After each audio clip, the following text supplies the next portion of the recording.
దయచేసి మీరు ఏమనుకోకండి, నేను ఒక గిఫ్ట్ ఇస్తున్నాను అనుకోండి అని చెప్పి ఒక 8 బంగారు నాణాలు తీసి మొదటి వ్యక్తికి ఇచ్చి, అన్న మీరు సమానంగా పంచుకోండి అని చెప్పి వెళ్ళిపోయాడు. నాకు పని ఉందని.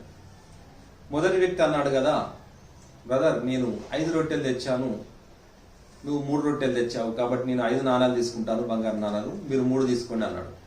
అప్పుడు రెండవ వ్యక్తి అన్నాడు, అది ఎట్లా సమంజసం, ఇద్దరం కలిసి అతడు ఆకలి తీర్చాం, కాబట్టి ఇద్దరం 4 బంగారు నాణాలు తీసుకోవడం సమంజసం అన్నాడు.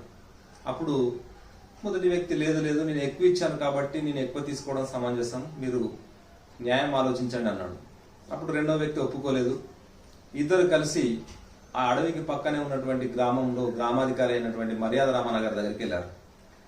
మర్యాద రామన్ అన్నాడు, ఒక గంట సేపు ఉండండి, నేను ఆలోచించి తీర్పు చెప్తా అని చెప్పి అతను లోపలికి వెళ్ళిపోయాడు. గంట సేపు తీవ్రంగా ఆలోచించాడు. బయటకు వచ్చాడు. బయటకు వచ్చి అతడు ఏం తీర్పు చెప్పుకుంటాడో ఒకసారి మీరు